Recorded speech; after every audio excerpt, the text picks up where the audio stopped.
get up, get up, get up.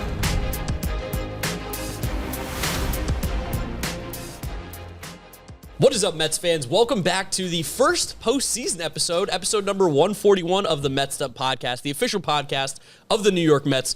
We told you this one was coming. We didn't talk about the playoffs at all in the last episode. Today, it's all postseason. The record 0-0. All the cliches are going to come out. We're ready to talk about this wild card series going up against the San Diego Padres this weekend. So exciting, so exciting. Mets haven't been in the postseason since 2016. We know how that ended.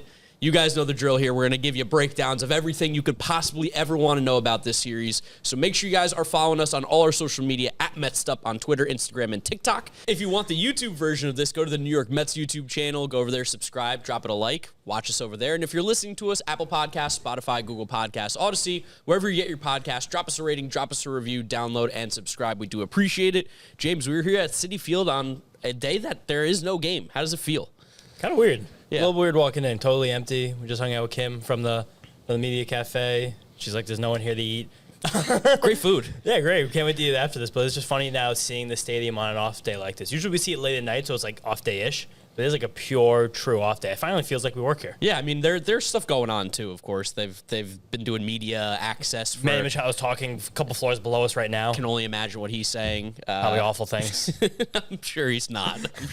I'm sure he's all right. But no, I mean, because we get rivalry mode right now. You know what? It's true. It's postseason time. We need to turn up the intensity. We hate the Padres now. Official hate of the Padres. Officially hate the Padres. Officially. And we need to come out and beat the pants off of them. I mean, just... we need to win. We need to win. It's the playoffs. You lose now, season's over. Is it a need to win or is it a can't lose? It's both. I think you can do both. I think you need to win because you can't lose. I'm excited for the tone to be set in this series because these teams played early this year, but they haven't met since July. Yeah. Padres beat the Mets 4-2, which is not predictive of anything, but it did happen, so something to bring up, something everyone's been talking about a lot.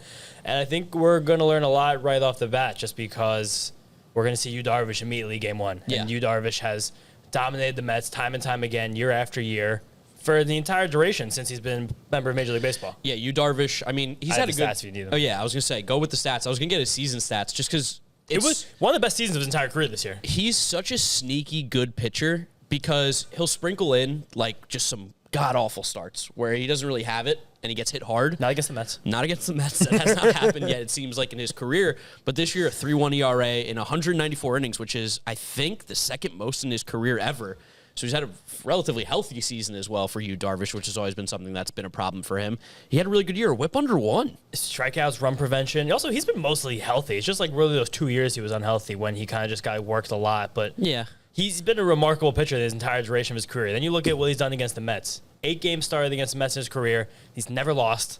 5-0 record. Sounds like he's due. 52 and 2/3 innings pitched, 58 strikeouts, just 9 walks, 0.74 whip, and 2.56 ERA. Okay, but how many of those games were in the postseason? None so far. 0. It sounds like he's never beat the Mets in the postseason. He's never beat the Mets in the postseason. And, I mean, I do recall him not being great a couple times in the postseason. Yeah, I mean, he's had some years where he hasn't always had everything going for him, but really at the end of the day, I mean, he's a good pitcher. One of those years of 2019, I feel like I remember him dominating the Mets on a muggy August evening with the Cubs, just walking into Citi Field and like dashing our playoff hopes. Yeah, no, that one hurt. Do you guys want to know? Sorry, do you guys want to know his career playoff stats? I was just about to pull him up, but Jonny Stats, fill us in. Yeah, I'll be the contrarian in a positive way here for the Mets fans. Yeah, it you is guys good. are singing the praises of Yu Darvish.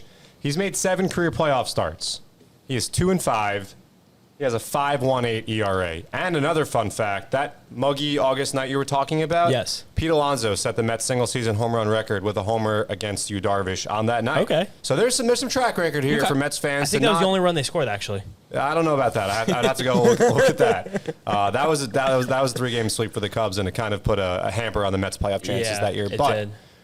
yeah, Yu Darvish, not a great playoff track record whatsoever. I am looking, well, I guess this one doesn't really matter, 2017 against the Astros. I think we kind of know what happened there. But yeah. I was going to say, he's had a couple starts, too, where he didn't even get out of the second inning, and he didn't strike anybody out. But I think we also know why he didn't strike anyone out. No, I mean, they knew it was coming. But for the Mets, no, I guess, I mean, it's hard to cheat against Yu Darvish. There's so many pitches. He does throw so like, many how many pitches. different kinds of trash can cadences do you think they even had that game? I don't know. One bat, 2 bats, 3 bats. There's like 7 pitches. What how many different pitches has Darvish thrown this year? I'm going to go on his. He's one of those guys who always says that like the pitch tracking like mechanisms don't actually grab everything he throws. He throws different variations of all of his pitches, kind of similar to what Wainwright says. Yeah, like cutter, I throw 3 pitches, I throw 9. Cutter, 4-seam, slider, sinker, split finger, curveball is what Baseball Savant has picked up for him, which is like basically every single pitch. If you play MLB The Show, I don't think there's enough buttons to press. No, for Yu pitch Darvish count must pitches. be a nightmare. Yeah. Oh my God. I think actually it probably helps him because you don't have.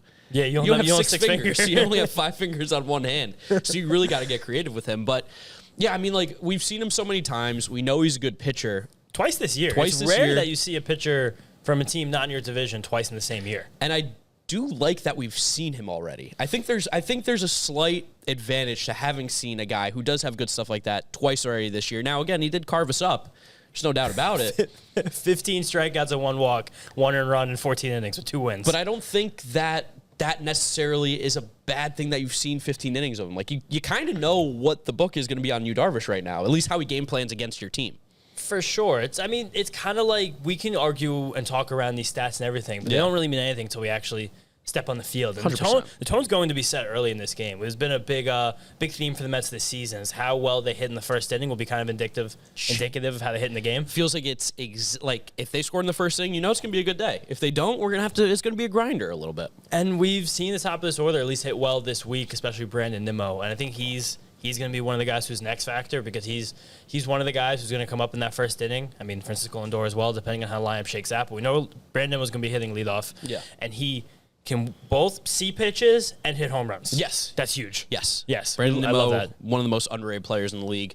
Yeah, that first inning is going to be huge. I don't know what Yu Darvish is even like in the first inning. That probably would have been good to find out. Probably good like all the other innings. I got it. Yeah, John will get us for that, or get us that stat while we're talking here. And, I mean, for us, too, we have Max Scherzer on the bump, so it's not like nobody's facing Yu Darvish, and also he's beatable. Yu Darvish is very beatable. I know we just talked about how great he's been, but I don't want to make it sound like this is like an uphill battle by any means. The Mets won 101 games this year.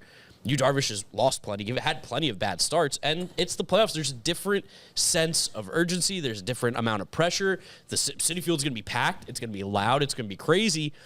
Yu Darvish hasn't seen that all year out in sunny San Diego, so it's going to be a lot different. And the weather, I know it's supposed to be warmer, right, on Friday, I think, but it's still no San Diego sunny day.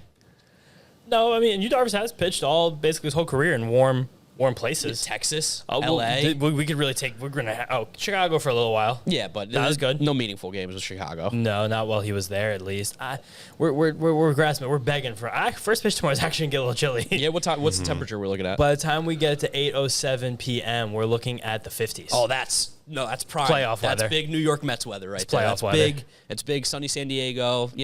They got beautiful weather all year long. Wait, I was looking at the wrong day. No, James. Well, James, while you play weatherman over there, Yu Darvish's ERA in the first inning this year, his worst of any inning, a 5.40 mark. Get on him. Get on him. First inning. And the Mets scored first in 97 of their 162 games. 60 still, that's kind of nippy. Yeah. We were talking about this last night when we were weather. recording, how this could be an advantage for the Mets, especially 100%. Saturday night. It's going to be a high of 57 during the day on Saturday. The Padres, when is the last time they've played in elements that are challenging? They go to San Francisco. I'm sure they had a couple games in San Fran this summer. Where They were just there. Summer. They ended the season there. Yeah. But I doubt it dipped below 60. Well, this is warm San Francisco now, September, October. Yeah. But I'm sure when they were there in June, they had like a 50-degree night. Yeah, That was a while with ago. Gabe Kapler wearing the cloak. Citi Field's also I feel like runs colder than what the temperature we're says. the most slept on thing about Citi Field is we're on the water. Yes. Like, it's not advertised, it's not marketed, no one knows it because you go right off the train, you go right then, you come off the highway, you come into the parking lot. The water's right there. It's a stone's throw away. You get that breeze, it's chilly here at night. Chilly night even during the summer months. Yeah. Like, coming right now with the wind, it's gonna be a cold one. I'm so excited. I know. love Sweatshirt. I hate the cold. I went to the University of South Carolina because it was a warm weather state. I was like, I want to wake up on my birthday in January and put on shorts and a short sleeve shirt. Could you even do that in South Carolina? Oh, every birthday I did. It was Just because it was like 60, which is in January. That's hot. that's a hot January. like that kid in the 4th grade that won't put pants on. Yeah, but that's a hot January, especially when you're coming back from winter break in New Jersey, where it's like there's snow and it's freezing. You get down there 50, 60 degrees. That's a hot January. You never smiled on me. I remember my 21st birthday in Ohio. A little birthday tangent right there. My birthday's always been freezing, February birthday, like worse than freezing sometimes, Ohio, like 0, too. 5, 10 degrees. Ohio, New Jersey, New York, basically Yeah. the same exact climate, just different between like lake effect, like in a valley versus like being on the coast. My 21st birthday was 75 degrees and sunny. Wow. It was the moment day. I realized I was like probably touched by God or something. That's a fantastic day. So we now have the information of the weather. It's going to be 60 game time, which is still cold, and it's probably going to feel like 50 in Citi Field. I mean, like, with Scherzer on the mound, you got to be feeling great. I mean, there's no reason not to. Like, we're definitely going to be the favorites in terms of Vegas.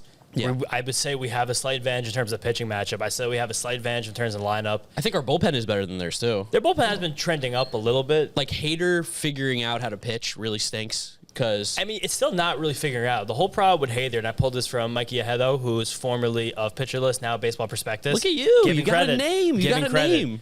The issue with Hader when he came to San Diego is they tried to change up his arm slot to get more movement. Why would they do that? That's what I mean. This team is historically not great with Major League pitching development.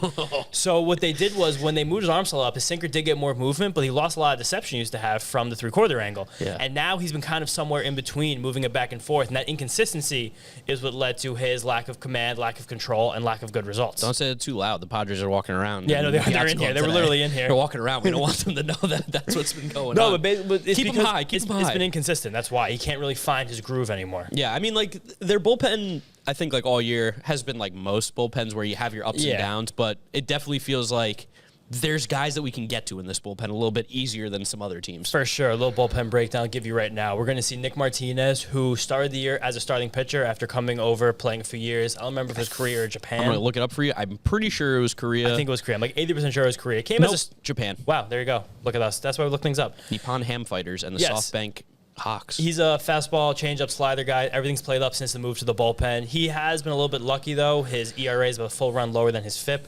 But he's Explain FIP real quick. FIP, fielding independent pitching. It's basically the results of your balls in play as they would have been, like, but how would I describe it, John? Like, as if they would have been projected? It's like an ERA. It only accounts for walks, strikeouts, and home runs. So the controllables for a pitcher. You take on away the same- fielders. Correct. You take away the luck, and it's on an ERA scale. And pretty much, if your FIP is a lot higher or lower than ERA, you're getting very lucky or you're getting very unlucky, and you're bound for the opposite of whatever is actually happening. Kind of like we talked about with Nola, how his FIP is always way lower because the Phillies' defense is atrocious. Yes. So that's how you can also get a better FIP than your ERA. And because that ballpark allows more home runs than most other ones. Yep. And then they also have Robert Suarez. I'm pulling up his pitch mix right now because I can't remember. Lefty, right? I don't remember if he's a lefty. I'm pulling this stuff up right now. I feel like Robert Suarez is. Tim Hill's a lefty. Tim Hill's a lefty. Tim Hill is the classic, like, all-American story. He was just pitching in, like, he was pitching in a men's league in San Diego, working in a factory or something, or some kind of plant. Funky. Yeah, he's a funny guy. Submarine sidearm type And he stuff just too. like got from there, went back to the JUCO route because he still had eligibility, and then just became a pitcher on the Padres. Literally, like every person's dream. But Suarez Is a righty, by the is way. a righty. Gets up to 98. He's got probably one of the fastest fastballs in this bullpen. Fastball, changeup mostly. He's another guy whose FIP is weirdly below his ERA. Then you have Luis Garcia, who I actually think probably skill-wise, He's got good stuff. he might have the best stuff in this entire bullpen. He's reverse. He's been Cardinals, unlucky. right? He was on the Yes. Cardinals. Padres got him. One Yes, of three yes. Luis Garcias in baseball right now. Yes, 1 of 3. And the third, we just dealt with one of them. That's right. The other one shut us out earlier this year. Now we got number 3. Well, hopefully we hit him. Yeah, hopefully him. Luis Garcia, though, I like him generally. Pierce Johnson missed most of the season with elbow tendonitis. He's just forever had arm problems, but he came back kind of strong. End of August, early September. Right? Yes. He's like 85% slider. He's been trending up in this bullpen, someone who's been getting more access to the higher leverage roles. Those 4 guys, that's the triumvirate. I got a former Met alert. You know about this one? Who? Nabil Krismat. Did you know he was a Met? I never He knew he was a didn't Met. pitch for the Mets in the big leagues, though, right? No, he was in their farm system. He Yeah. got his highest AAA in 2018. I understand why he's not with the Mets anymore based on what he did then. But yeah, former Met alert, Nabil Krismat. And he's like their Trevor Williams, I believe. Yeah, I think I he don't gets know. their I don't know if length. he's gonna be on this roster. You don't think so? No, because Okay. I think because they can get lanked from Adrian Morejon, who's like Yeah. the backup lefty to Tim Hill, and he just has better stuff than Krismet. And also, Josh Hader could go a couple innings if they need. Of course, to go, also- someone also to a go. lefty. Yep. And I mean, they have what's his name too? Craig Stammen, I think, goes a couple innings. every Guys, once in a major while, too. breaking news. Oh, breaking news. Major breaking news. Okay, break Are you it. serious? This just happened. If The this is Mets about are the Rangers.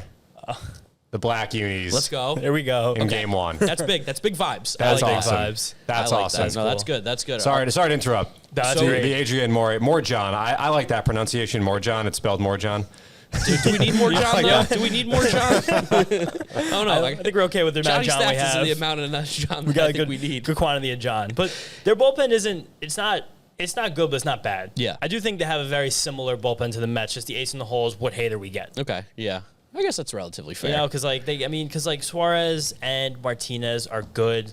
Like Garcia has the good stuff. That's kind of like Ottavino, Lugo, Andrew Smith in a way. It's this team. They built this team for October. The Padres have been putting heaps of money into this roster for years and years to try and make a run. Yeah, they are ready for this. They wanted this. They've known exactly who they're going to be and where they're going to be for a long time. Their pitchers haven't been throwing a lot of innings. They've been very much preparing for this. Yeah. So this is going to be a battle. I mean, this is I feel like the best playoff series of the wild card weekend, right? I think it's probably the most talented. Okay. It has the most juice for sure, which is why all of our games are late. Yeah, well, and it's also Padres. You can't give the Padres a 1 o'clock or a 4 o'clock game. People are at work 1 o'clock in the afternoon with the 3 hour difference. I guess that's true. But like, I don't know. Like, it's the run of the round. We're gonna talk about the other series, I guess, briefly. But like, Cardinals, Phillies, like, there's not much juice there. No, there's no. That's juiceless. Juiceless. Who the Guardians? Guardians Rays has negative juice. Has no juice. Yeah. 7 cash balls and do it for you guys? I love those two teams play great baseball. Never doubt the Rays. No, never. Also, the Guardians I think are like 25-5 in the last 30 or something stupid like that. I think all the wild card teams have been playing really well. The Mariners are super hot too. Mariners Blue Jays almost like sucks that those two have to play against each other in the first round. I want each of them to get home games. Yeah, I know. It sucks. Toronto's an electric atmosphere too during the playoffs. But yeah, back to the Padres. I mean, looking through this roster, this team, we just went over the pitching, right? I mean, well, we just went over the Darvish and the bullpen. Yeah, game 2. Do we know who they could be throwing out? Both teams are leaving it open for interpretation right now, kind of depending how it goes game 1, which I think is kind of weird for the Padres because their pitchers are all pretty equal. Yeah. Like, between Darvish, Snell, and Joe Musgrove. Those are all frontline starters who aren't necessarily aces, but they're all like very good 2s, I would say. Darvish, I guess, is an ace. That was a little rude. And Snell has been pitching like an ace in the second half. He's won a Cy Young. Yeah, he's one of the highest strikeout minus walk rates, which is stat I cite on this show all the time. Is you literally take your strikeout rate, you subtract your walk rate. That kind of shows how well you are at missing bats while keeping the ball inside the strike zone. Was it because you went back to what worked for him? He did the exact same thing he did last year, second half. Back-to-back years, Darvish in the not Darvish, Snell in the first half had an ERA between 4.5 and 5, and second half it's like around 2. Yeah, it's great. They almost carried me to the fantasy championship. We know he does in the playoffs, though. I mean, he's usually pretty good in the playoffs. But just 5 innings. Yeah, I mean, hey. I mean, but that's kind of what he comes down to with the 2 pitches. Like, that's kind of what Blake Snell does. But he's going to be good for those innings. And it's kind of like whether or not he's in the strike zone or not right away. Well, we were talking about this briefly, too, earlier before recording. And I think it's a good conversation to have now, too, because with the new playoff format, with the wild card, this is the first time we're having the 3-game series like this. The COVID year, I think, had the 3-game series, too, right? But it's now a new format, especially with the NLDS being immediately after it. So a lot of these teams, Mets, Padres, whoever's playing, everything's going to rely on game 1. So game 1, if the Mets win, Scherzer goes. And then game 2, obviously it could be DeGrom, it could be Bassett. But the idea is at least you probably go with Bassett so that if you win, you can have DeGrom start game 1 in the NLDS. And I got to assume the Padres would do something similar, where if Darvish wins game 1, whoever they feel like matches up better with the Dodgers will not pitch game 2. I don't even know who that is. I guess it's probably Musgrove. Yeah. But Snell just had a great start against the Dodgers like 2 weeks ago. Yeah, I'm just like thinking in their lineup. Maybe Snell does too because he's a lefty and that gets Freeman and Bellinger and Mookie Lux and Muncy and Gallo. Mookie goes crazy on lefties. Yeah, I mean, and Trey Turner too. They're a really good team. They got really good players. Hopefully, we'll talk about them next week. But they're like an embarrassment of riches because all 3 of these guys are good and similar-ish. Not similar like in style, but similar in skill level. Musgrove is a guy who while he's had a very good season, he's trended a little bit down in the second half. He's lost a little bit of velocity, which is kind of par for the course for Musgrove in second half. Down too, right? Yeah, K-rate went down, walk rate went up. His slider seems like it had a little less bite. It's getting less whiff rate in the second half as well. More breaking news. Oh my God, more? Blake Snell will be the game 2 starter. All right, here we go. Thanks, guys. Diego. How did you guys listen to that? And now I wonder, is Sean Manaea on the playoff roster in this wild card round for them? I hope so. ERA. I would love to see Sean Manaea. I wonder. He actually just had a great start this week against the Giants. Indiana State Sycamore, Sean Manaea. There you go. Larry Bird. That's right. That's 2. Well, one of them is a Hall of Famer, and then the other Sean Manaea. 2 professional athletes. 2 professional athletes, though. Threw no hitters. He did. Sean Manaea did throw a no-hitter. He also had a really good first half this year. He did. His arm is that's talk about roast beef. I mean, he just hasn't thrown. Actually, he's thrown way more innings than I thought. I thought he threw a lot of hurt innings this year. Every year. He had first couple years he got hurt a lot. Then he had Tommy John, cleaned it up. He had a rough year after that. Then he's been good since then. In terms of workload, but he always just one of those guys where the velocity oscillates so much. It's just hard to trust. I mean, he throws junk though. Like Sean Manaea in a playoff inning, like that slider just over and over again. That'd be very frustrating. Yeah, definitely. But I think that's funny how we were talking about who could be game 2 announced. And the Padres just told us. They just Yes. said, this is who it's going to be. In the same building. In the same They building. could have literally just told us in our ears. Yeah, we saw, where's the Padres guy that we saw like 30 minutes ago? That He guy just whispered in our ear. That guy did not respect us. Not in the slightest. Wow. He was like, who's the talent? We were like, us. He was like, oh, buddy. He gave a, Yeah. why? Strong. Strong. It's all right. It's all right. Keep sleeping on the Mets'd podcast. We're doing really well, so. Yeah. Just, I guess, start talking about the offense now. Here is my unexpected stat of the day. The Hit us. Mets hit more home runs than the Padres this season. That is unexpected. Unexpected. But honestly, it is. But then you dive deeper and Yeah. you go, okay, it actually makes sense because the Padres, like Manny Machado is their big home run guy, and Yes. Juan Soto and Josh Bell. But Josh Bell and Soto came later, as we Yes. know in the season. Outside of that, like Ha-Sung Kim, 11 homers. Crony. Cronin. Like these are all good players. These are Yeah. all guys who put up good numbers. But I could see the home run numbers being low now. For sure, yeah. And the Mets as a team have a higher WRC plus, a higher slugging percentage, higher on base percentage, lower strikeout rate. Padres walk a little bit more often. Okay, interesting. Yes, that also that's surprised so me. not pen and Yeah. paper. Or, But like in terms of runs per game, it's pretty similar. Yeah. 4.7 versus 4.3. yeah, I mean when you go over 162, I everybody, know I everyone's feel like basically in the exact same range. I'll tell you a funny story. I was looking through their baseball reference to, get ready for the episode, and I saw Eric Hosmer's face, and I shit my pants a little bit. I was like, oh my god, and then I was like, oh wait, he's on the Red Sox. Pooped your pants. I was like, he's on the Red Sox. I know, thank God. I mean, also, Huge. as far as like on the field, yeah, because he just tormented us when we played them. But also in terms of the media frenzy that would have been around I Eric know. Hosmer's return to a playoff game in Citi Field, my heart couldn't have handled it. No, I would mean, not we have. would have had to do something. Would not have.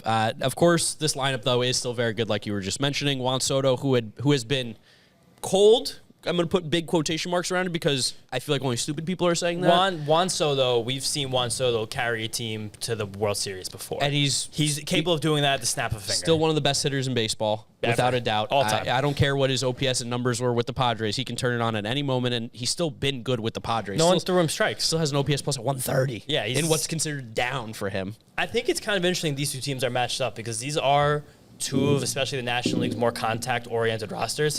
Like, both these teams are built on putting the ball in play, which kind of bucks conventional wisdom, as I see bucking the television right now, Hey. in terms of modern baseball. So I do think that it's going to create for some fun matchup-type opportunities where you're going to have some baseball. Like, the ball's 100%. going to be in play. You're going to need to play good defense. These are two of the teams who strike out the least often in baseball as a team. And there's star power, there's supplementary players, there's players who are coming into age, players who are cold, players who are hot. There's a lot of similarities with these two rosters. It's going to be very fascinating to see it play out. Yeah, Padres play pesky. I mean, just Jake Cronenworth, that guy screams pesky. He's so screams pesky. Ha-Sung Kim, He's a ball pesky. player. Good shortstop, too. Ha-Sung Kim coming to the major leagues as a power-hitting guy who couldn't play defense and now becoming a slick-fielding shortstop who can't hit for power just goes so far to tell us about international scouting. Jerkson Profar is going to be annoying. He's going to be so frustrating. totally forgot about Jerkson Profar. He's going to draw the most annoying walks. Talk about former meddler, too. Brandon Dreary. Completely forgot he's on this Yeah, team. I forgot about it, too. That was a trade deadline acquisition, too. Yeah. He also looked like he might have been a bit of a Great American Ballpark merchant, but he's still going to put together a good at-bat. Still had a 109 OPS plus with them. He had There 8 you go. home runs and 9 doubles. I think it was like 140 in the first half with yeah, the Reds. in 46 games, you take 17 extra base hits. I mean, he's been hitting pretty well. But as we know, this Mets team, now that we have full season numbers, the numbers have been great. Fantastic. This team hit. This team scored a run. They pitched. They did everything. So as long as they keep coming out with that same kind of stuff that we saw over the 162, I mean, they won 101 games. The Mets are going to put a player who's above average at the plate at every single position, probably besides catcher in this lineup. 100%. Like Pete Alonso, 146 OPS plus. Jeff McNeil, 140. I like Lindor. how I'm on Fangraphs and you're on Baseball Reference. That just says that's literally exactly what we are right now. I'm such a baseball reference guy. Lindor 125. Eduardo Escobar, where's he at, James? 105. 106. There you go. Lock. Mark Canha 122. Nimmo 130. Dan Vogelback with the Mets 139. As we have walkie-talkies going on behind us. This is what happens when you're in the midst of Finish the sentence. Why are we in the midst of things? I guess technically, like, we're in the midst of an episode, but we're in the mix in the ballpark. Okay. So I was combining both. Yeah, so you're not incorrect. Classic fumbling my words on the podcast here. I'm looking to see how the Padres have been drawing up this lineup recently, too. Against righties, they have been hitting Profar leadoff. Okay. Profar, Soto, Machado, Cronenworth, the classic cleanup spot, second leadoff. Yep. Fourth, Drury, Myers. I can't believe Will Myers is still here. They have a guy named B. Dixon who's been playing. Brandon Dixon? Is it Brandon? That's got to be Brandon. It's Brandon Dixon, 30 years old. Man, I don't like seeing a 30-year-old rookie.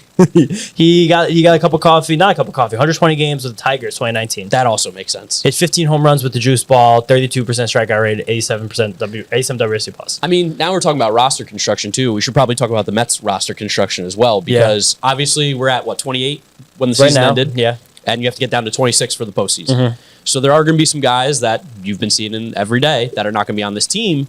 And I think it's worth talking about because there are some questions. Yes, I think that we're comfortable now knowing how many innings and pitches Trevor Williams threw on Wednesday. He's not going to be on the roster for this round. Yeah, like we would have to assume. I mean, we don't know anything. For sure. We know nothing. And then this is just me and James talking. Yeah, then it becomes a conversation of whether you want to still have another pitcher on or another hitter. And that pitcher who could get cut off the roster probably at this point could only... Well, there's two guys, I think. Who? I think it's Carrasco or Gibbons. Yeah, I mean, I just think that Carrasco, the body of work and the experience, they're going to still have him on this roster at worst case as a mop-up guy because these playoff games, like if something happens early, you have to be quick to the trigger. Yeah. Like if there's 2 runs in, there's 3 men on base, like you probably have to make a move. Yeah. And Carrasco's been in the playoffs. He still has, there's still something inside of him. The last month has been bad, but you can go out there. If the changeup's working, he has a feel for the slider, he can be effective. And it kind of becomes a question of whether or not which hitters they carry. Yeah. It seems like Francisco Alvarez did enough over this last week to get himself onto this roster. Did enough for me.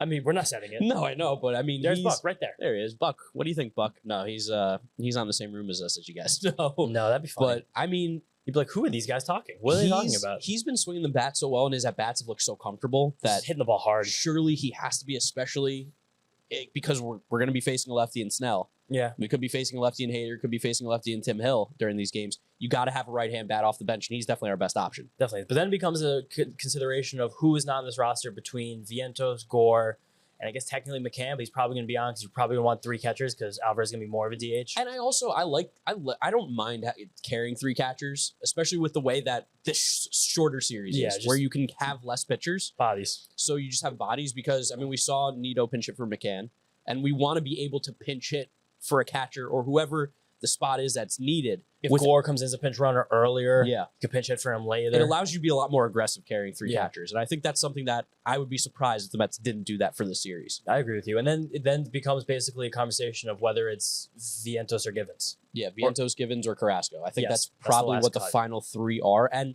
on a roster with Daniel Vogelback, I mean, he gets on base. I know. He's an on-base machine. And you kind of have to keep Terrence Gore around because he really does clog up the bases. And outside of like the first 5 innings, he's probably going to see a lefty. So you have to be aggressive with pinch running with him because he's not going to see a right-hand pitcher, whoever it is, more than 2 times. No way.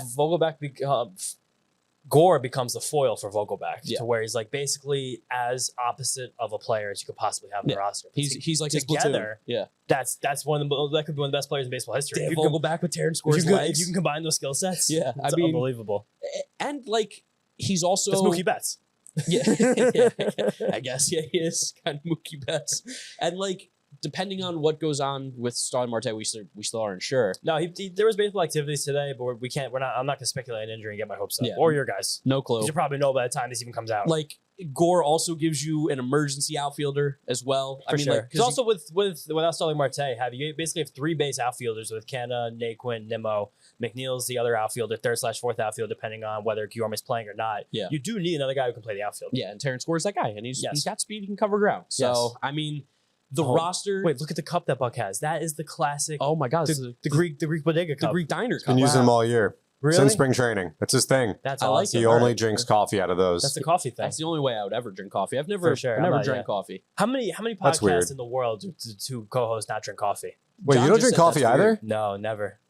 I've had like 2 cups of coffee in my life. I'll do an espresso after dinner. When were these 2 like when did you pick your spots to have those 2 cups of coffee? It's got to be socially. It's got to be socially. Like, that's Thanksgiving dinner. You're having Thanksgiving at your house. No, but I always do an espresso instead. Well, that's what I'm saying. The espresso. I don't count espresso as coffee. If espresso counts, I've had like more. That's great. It's but coffee. I don't like go out of my way to get it's one. It's like coffee on steroids. It's like double coffee. But listen, I'm talking literally a cup of coffee. Yeah, never once. I don't think I've maybe once or twice. I think I've taken a sip of coffee, didn't like it. I also have a bad stomach, so it wouldn't be smart for me to drink coffee. Same, but sometimes it can help. Maybe. It's a diuretic. Yeah, I'm good. Could use one after the hot dogs last week. My GI tract is still real after that. Everyone that I've seen, like personal friends and family and all that, have all been, how's James feeling after the hot dogs? I don't think we really ever asked you. There's still, I don't think it's been a full recovery. It's still, things are still not easy down there. Do you think you gained any weight from that? Probably, I guess. You can't not gain weight just from the amount of calories I consume, but I don't think it was like, I'm not stepping on the scale every day. James, I'm going to ask you this question. You ate the 9 hot dogs, the Mets won. Game 7 of the World Series. You eating 9 hot dogs? If the Mets have reached Game 7 of the World Series, they've won a lot of games without 9 hot dogs being consumed. So I'll throw it to the wind at that point. Okay, what if it's Game 3 of this series? Then they really won a game. What if it's Game 1 of this series? I can't eat 9 hot dogs again. No, I don't think we can. I don't think we can let you do that. No, it really hampered my weekend. Yeah, I think that would be a hospital trip on No, your way. it really there was some bad effects. Doctor's gonna be like, how many hot wrong with dogs you in the past week? Why would you do that? Why would you eat 18 hot dogs in 7 days? I don't know, Doc. The Mets were in the playoffs. For content, baby. Yeah, content machines. So yeah, I mean, I guess to wrap up this roster conversation, it's gonna be Trevor Williams, most likely, at least in our opinion. Also, because he pitched on Wednesday. That's kind of his role. The Mariners did that. I mentioned yesterday very skillfully with Marco. They were like, go pitch as much as you can. And that was it's valuable. For sure, because then you're going to be on the DS roster, probably. 100%. And then now it's just up to whether or not the Mets will carry 3 catchers. And if they're not going to take another pitcher off, it's between Vientos and Terrence Gore, surely. So, yeah. I mean, I don't know. We'd love to hear what you guys think, too. Although, by the time you're listening to this, you might already know. So this whole last 10 minutes, hope you enjoyed it. Just enjoy some baseball analysis. Could have been worthless. I think something that's going to be very important this series on both sides is going to be how quick the hooks are for each of these managers. You got to be aggressive. You got to be aggressive in the postseason. You got to treat every game like it's the last. I mean, I know technically you have 3 games in the series, so game 1 will never be the last. Yeah. But you do have to be aggressive. If you have the opportunity to make a statement, keep the game close, or put the game away, you got to be aggressive. Like Edwin Diaz in the 7th inning, I don't think should ever be off the table. I think that. What about earlier than that? Earlier is weirder because then you have so much of the game left to go. You have to bridge all those innings. Here's why I don't go Diaz like in the. Let's say there's bases loaded, Manny Machado's up with 2 outs, and you just pulled Max Scherzer out of the game, right? I go Ottavino, I think. I guess, because also you can kind of game Machado because he's up after Soto, so we don't have to fear Ottavino against him as much, and then we could use Diaz but there's also the theory that Ottavino's been great at the end of the game, too, so why not just get your best guy in to get the most important out of the game? Playoff baseball, you don't know which moment's going to be the most important moment of the game. There could be 3 runs scored in the first inning, game can 3-0. We did see Kevin Cash put Nick Anderson in the 5th inning against the Yankees 2 years ago? 2020, And, worked. I mean, won them a series. It worked. It was important, so I don't think we also had Fairbanks to close. Yes. Well, we have Ottavino. Yeah, sure, yeah. We have Ottavino. And Lugo, who's been great for a while now. So good. It's looked really good, too. I mean, I think it's the idea of pick your poison a little bit. Yeah. Because you know that Edwin Diaz is probably not coming out for the 6th if you pitch him in the 5th. No, for sure. It's also just like you kind of have to use game theory to see how many more times they're coming to the plate. Yeah. Like if you're using it in the 5th inning, it's going to be another time in the 7th where they're coming up with men on. Yeah. So it's like we have our guys to get them, but at what point is like Scherzer going to be more effective versus Ottavino versus Diaz versus Joely Rodriguez? Yeah. Who's been blazing hot since the beginning of August. And he's going to be on this roster. Him and David Peterson are going to be incredibly important in Joely this Rodriguez series. is going to face Juan Soto at least once in this series, if not more often than that. Yeah. And then it's going to be the hold your breath to face Manny Machado after that. But he's been good against righties also most of the season. Since August 1st, he has a 2.7 ERA, 26% strikeout rate, 7% walk rate. At that time, too, from August, he changed his pitch mix a little bit dramatically. Significantly more sinkers and changeups, which are his 2 best pitches. Way less sliders, almost fully taking them out of the repertoire entirely. Same with the 4-seam fastball, which is just unassuming as it gets for a 4-seam fastball. Yeah. No reason he should ever be throwing a straight fastball. Joely Rodriguez in this series has a chance to go, what? I was about to say, everyone's been saying, where's our left hand? He is our left-handed guy. He's been so good. He has a chance in this series to go from, like, who's the Mets' folk hero? Todd Pratt. Todd Pratt's a good one. I guess, but he's not a pitcher. He's a chance to go from a folk hero. Darren Oliver. He's a chance to go from Darren Oliver to AH. Yeah. It's possible. He can be after this postseason run. He can be perceived from anywhere between those 2 guys and anywhere in between. Aaron Loop. Yeah, literally. The discourse when they didn't re-sign him was as if he was the greatest left-handed reliever to ever grace No, but this like earth. we can leave this series being like Joely Rodriguez. We'll never forget Joely Rodriguez the rest of our lives, for better or worse. Yeah. No, he's going to leave a memorable impact. It's going to be a mark. Or, we know it'd be really even better. Mets just go up a ton of runs. Mets and win when the Juan series Soto 19-4. Yeah, when two Juan games. Soto comes to the plate, it's irrelevant. It doesn't matter. Hit the solo home run, 10-3 Mets. Cool. Tip your cap. Nice. Put that on your stats, Juan Soto. Yeah, we'll see you 6 times next year. Soto over 3 in his career against Joely Rodriguez, by the way. Love that. By Any the way. strikeouts? No strikeouts, 1 walk, but Joely's not a big strikeout guy. He's a soft contact guy. We know that. 26%. It's a little better than league average. New Joely, too. He's been striking out guys more, I feel like, with that slider. Joely Rodriguez is hilarious. I talk about this, I feel like, once a month. One of the funniest examples of K per 9 versus strikeout rate. Yes, yeah. Because his innings are so long because of all the walks and the soft contact. So the K per 9 is amazing. It's like 14, 15 K per 9. And the strikeout rate is just a hair above league average, around 26%. I mean, really, at the end of the day, like, I'm just so excited for postseason baseball. I've never been to a postseason game in Citi Field.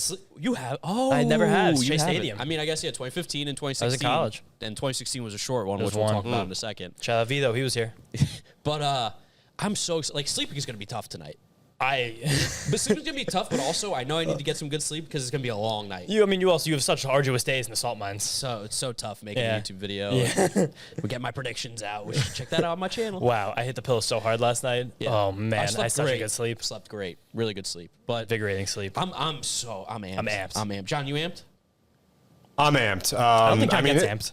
I'm amped. I mean, just being around the park today is awesome. Seeing the paint go down with the wild card series Yeah. logo. About the buntings on bunting. Citi Field. I was like, ooh, I'm feeling it. And it's Yeah. like, it's just chilly. cold enough where I'm like, ooh, a sweatshirt? Yeah. Stop. Oh no, just Yeah. fall things. No, James and Mark. My biggest thing about this weekend is, I mean, this place is going to be an absolute zoo. And this is a call to all of you out there watching, listening, that are going to be in the park this weekend.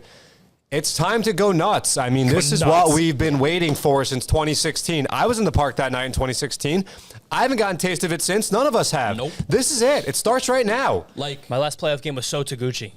That's awful. Ooh, nice, John. Nice. Good one. Good one. Here's the thing. We're going to be doing Johnny episodes puns. after every single game. Something, We're going yeah. to be dropping some sort of episode content.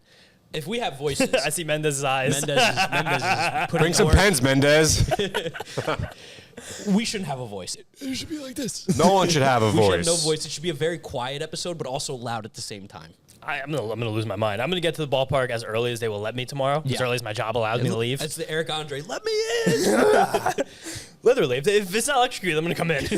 I'm gonna hold the fence and shake it. I mean, it's John's just, gonna come down and be like, "What are you doing? it's gonna be so crazy. Why are you making so much noise?" It's gonna be so crazy.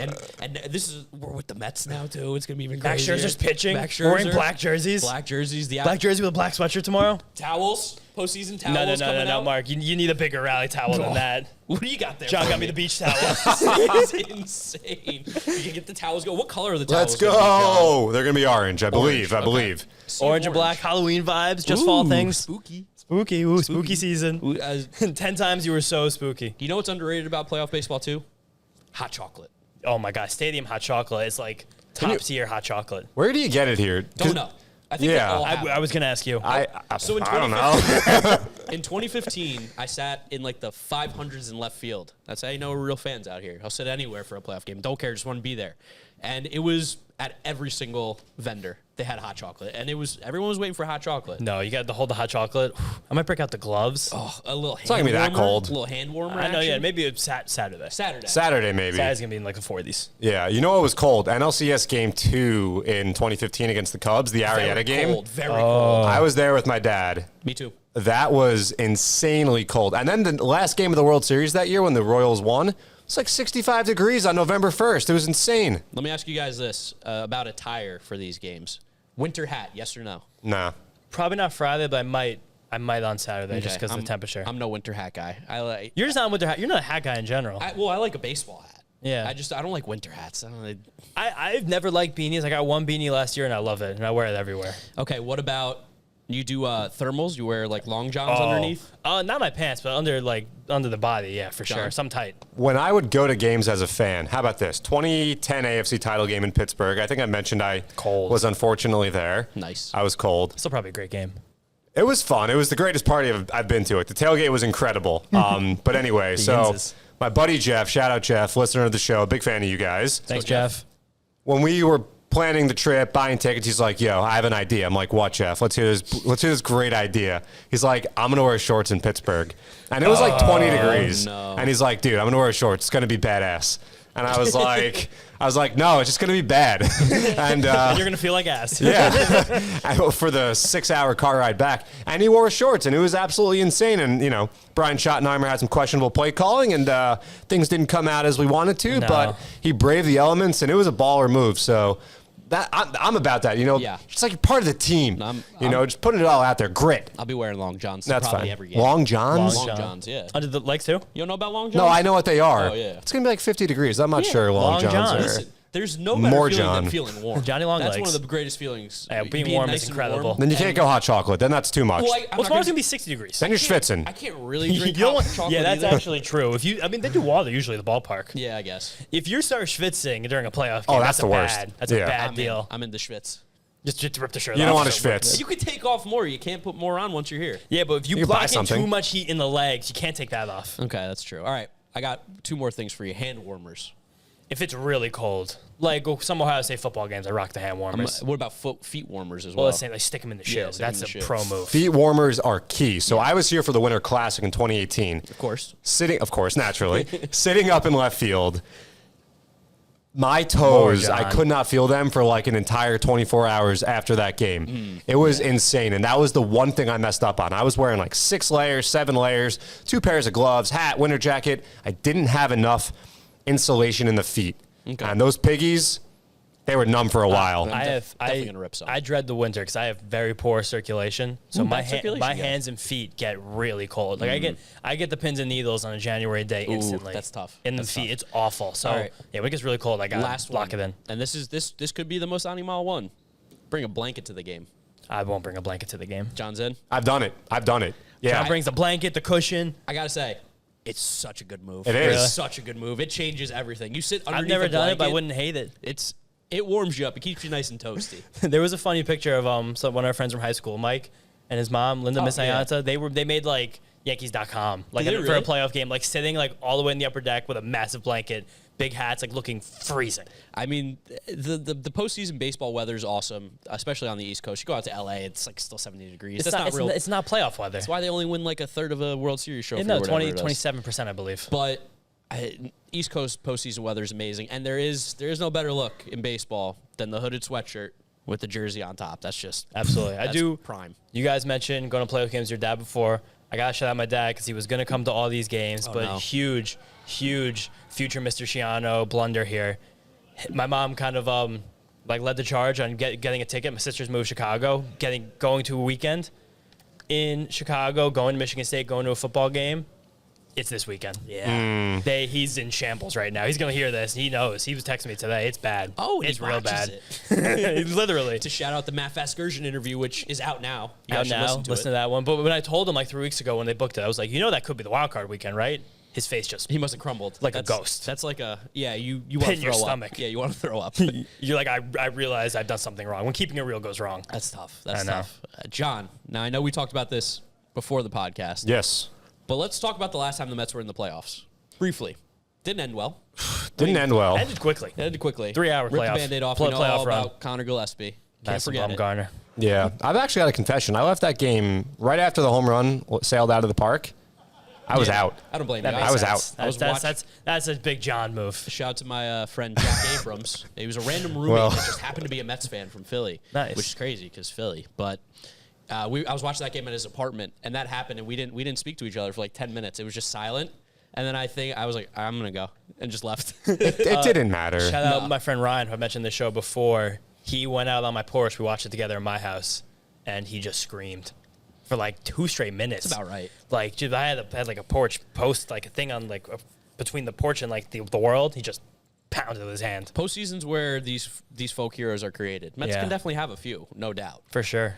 John, Yeah. I know we want to talk about that 2016. You had a quiz for us, right? Yeah, so I mean, I just want to run through or see if you guys can run through the starting lineups for both teams, and then I've got a very, very pivotal stat that I think will help the Mets through this entire postseason run. Okay. We'll get to that after. Be a good way to tie a bow on the episode. Yes, but all right. So I mean, it was a long time ago now. 6 years was. ago. I mean, where were we? I mean, was in we were- I was college. 20 years old, Yeah. and I was in South Carolina. I was a junior in college, Ohio State. in and Columbus. I was at MLB Network. I scavenged a ticket like very last second. Nice. Went by myself to the game. Dedication. And then randomly was sitting next to my cousin. Like he was going, I was going, and I was like, "Where are you sitting?" Like, "Let's meet up. I'm going by myself." No way. Yeah. And he's like, "I'm in 504 row whatever," and I'm like, "Dude, I'm in 504 row whatever." That's crazy. And yeah, I remember he was punching the out of my ribs when Granderson made the catch. Please Yeah. edit that out.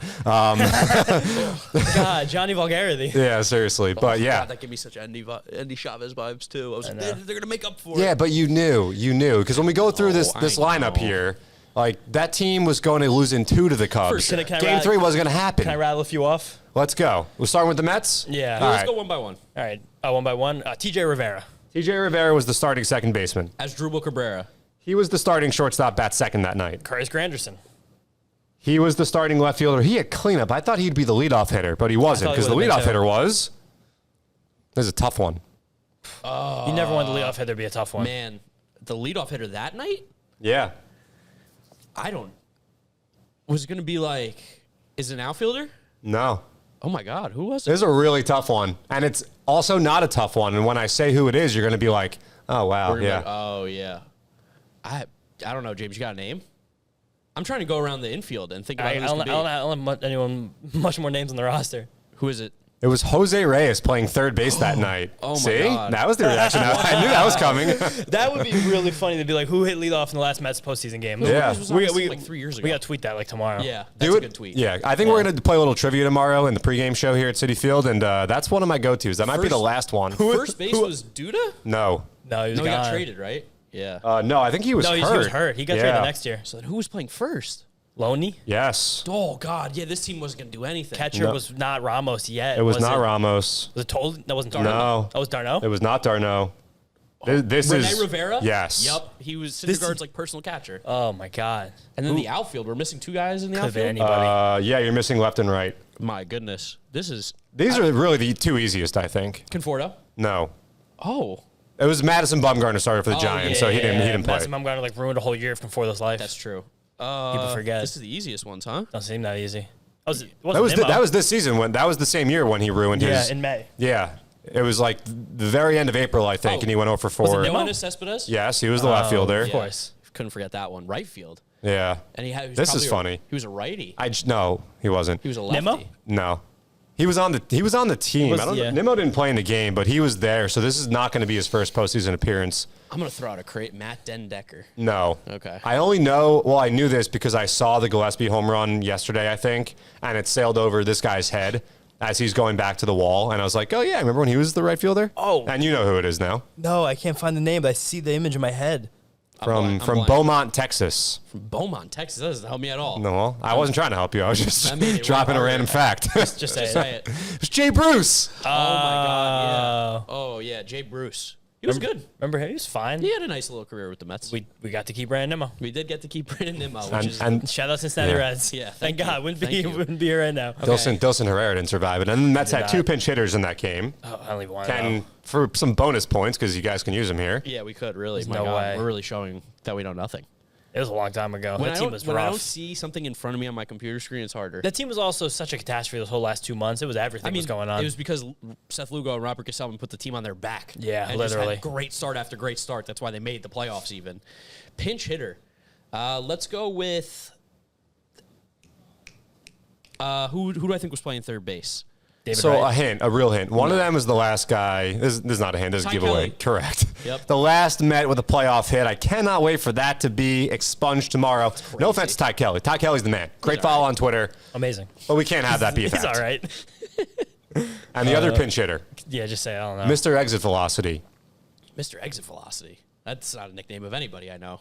Eric Campbell. Correct. Oh wow, Mr. Exit Velocity. You want to know how I know that? Is my dad loved Eric Campbell. And 'Cause he hit the ball hard. This guy hit the ball hard. There you go, This Mr. guy hit the Exit ball hard. Velocity. Yeah, on the ground. Still hit it Worthless. hard. Oh, Sorry, man. Eric So, Campbell, if you're listening. Giants? I mean, we got Yeah. I know the big guys. Yeah. Posey. Posey, Bell, Posey, yeah. Crawford. Yep. How about Gregor Blanco? Nope. Wow. Was Angel Pagan still hanging around? He was the left fielder that night, good starting one. left fielder. Wow. Connor Gillespie. Yep. Who was Joe Panic? Yes. Good one. Nice. Wow. You guys We're have better knocked than out the bottom Giants. of their order. Obviously, Mad Bum. Mad Bum, yeah. Third Who's playing base. right field for them. Oh, how about what was that? Oh, they had one doofy guy in right field. Oh, right? they did have a doofy guy. Hunter Pence. Yes. Doofy guy. Remember the Hunter Pence signs at Citi Field? Yeah, Parallel way back Park. when? Yeah. Showers in his. My college roommate's friend did that. Really? That was him? Yeah. Well, shout out him because that was What hilarious. was really position are you funny. missing, John? Third base. You're missing the center fielder, It's third base, right? and third base was Pablo Gillespie. Sandoval? Oh, okay. So, yeah, just the center fielder. You guys got the Giants quicker than the Mets. I guess Way the Giants quicker. were a more Yeah, they were cohesive- together team at cohesive that team. point. Yeah. They're 2 years off a World Series. Who was playing center field for them? This is a tough one. This is a tough one. Yeah, he hit lead off. Uh, I can Andres Torres. No, I can start to leak some clues in if you Yeah, want. give me a clue. Was it Former Blanco? Minnesota Twin. Former Minnesota Denard Span. Yes. Nice. Good Yeah. call. Man, how do I know the Giants so much better? crushed than the I mean, that Giants. Mets team was debatably bad. It was objectively awful. Yeah, I mean, the 2015 team, you look back at them too and you go, they made it to the World Series, huh? There was 1 year between TJ Vera playing in like the Long Island Ducks and the Major League Baseball postseason against then he Madison was- Bumgarner. And then he was gone. for he baseball. hung around for a while. No, The minor. He had Tommy John. Yeah, he had Tommy John. Yeah. And I don't think he ever fully Dude could recovered always from hit. that. Dude could always mash. And this is how we're going to kind of wrap up this one. This Mets team is so much better than those two Mets teams that Yes. have been listed. So if you had faith in those, you should have faith in this team, no doubt. This Mets team is good. And like I said, we're going to put an above average hitter in almost every single position tomorrow. We got one of the best pitchers of our generation on the mound. 101 We have wins. we have a rested bullpen that's effective. We have a deep bench of guys who can come off and do different things. That's what we've been waiting for. This is it. This This is it. You got to go out there, crush the Padres, set the tone, and keep moving on. Real All right, quick, John. let me drop this in. Yeah, hit us. Jonny Stats, close us out. Okay. I randomly stumbled upon this in April. It was something I kept tracking, and it was a trend that continued with this Mets team, and I'm excited about it. And it's hitting with 2 strikes. I like that. Last season in 2021, the team that had the highest 2-strike batting average in baseball was the Houston Astros. Makes sense. They won the American League pennant. Now let's go to 2020. The team that had the second highest batting average in 2-strike counts was the Los Angeles Dodgers. They won the fake World won Series. the entire damn thing. Let's go to 2019. In 2019, the Houston Astros had the highest batting average in 2-strike counts. They won the American League pennant. Now let's go to 2018. The trend continues. In 2018, the Boston Red Sox had the highest 2-strike average in the major leagues, and they won the World Series I like that what year. you're cooking, John. Keep going, John. I don't know if it goes back to 2017. I think 2018 is. Oh, it does. 2017. Guess who led the major leagues in Well, 2-strike batting average? know why. Forget the cheating. Astros It was the Houston Astros, and then there was the Boston Red Sox, who I believe the Astros. beat. Yep. That was 2018. I don't think the Red Sox made the playoffs that year. Oh, okay. No, who the Astros beat that year? I don't even remember Beat the the American Yankees. League. Yeah, they beat the Yankees in Yeah, of 2017. course. How can we forget Yeah. that? But great. still, the It was a good Astros series that to year watch. led What baseball colors? in batting average in 2-strike counts. And then the Cubs in 2016 were 7th. Not number 1 or 2, but still Yeah. very Yeah, respectable. 15.